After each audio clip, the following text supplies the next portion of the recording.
Така да сите ваши амбиции за развој на економијата преку ваков тип на привлекување инвестиции, каде што народот се експлоатира како ефтина работна сила, не проаѓаат и не даваат резултат.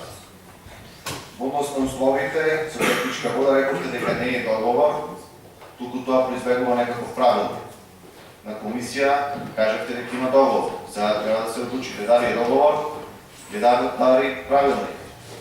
Затоа што ние го немаме прочитано ниту договорот, ниту правилникот. Истиот не е доставен до опозицијата и ние не знаеме во кој дел вие кажувате вистината. Дали го зборувате дека тоа произлегува од договор или дали тоа произлегува од некаков правилник. За да може да утврдиме кој дел вашата изјава е точна, ќе ве замолам да ни го оставите и договорот и правилникот, од него ќе произлези вистината. Однос на инвестиции. Рековте дека се планирани и предвидени.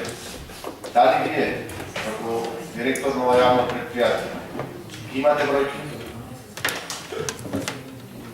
Дали знаете колку е потребно да се инвестира дополнително за да се обезбедат тие основни услови? Како тие финанси ќе бидат обезбедени? И ако може ще да ни објасните, например, како тоа општина Битол инвестираше во индустријската зона Жабени, а основните услови за нови инвестиции не се создадени. Ние денеска ќе разговараме за подигнување на еден кредит, каде што главниот аргумент на власта ќе биде дека парите ќе потрошени во индустријската зона Жабени, а вие денес говорите дека таму немаме услови за рапак, затоа што во наредните 2 до 3 години тие услови допълнително треба да се создадат. А од друга страна велите дека се дадени 10 одобрение за графиче, каде секој момент некој да почне да гради, а основните услови не се исполнени. Значи ова се контрадикторности една со друга, така да или вие не ги концепирате вашите изјави или нешто сосема не послушаме.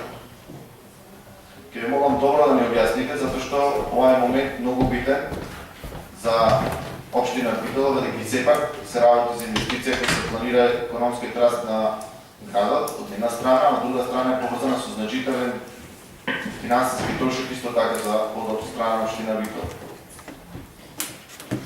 Во однос на вашата изјава овде сега дека во Кина планирале странски инвестиции пред 30 години. Така таму ви рекој или вие тргнавте некаква паралела, а некој не го занимава.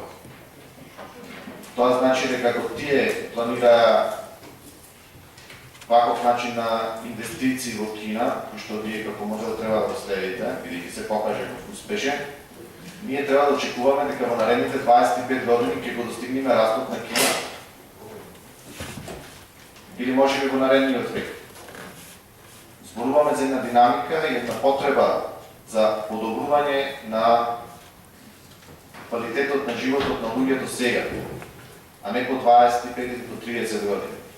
Со ваквото однесување на власт, со ваквото однесување на менеджментот поставен од истата таа власт, ние не може да очекуваме ништо друго, освен да се тапкаме во место и во наредните 25-30 години.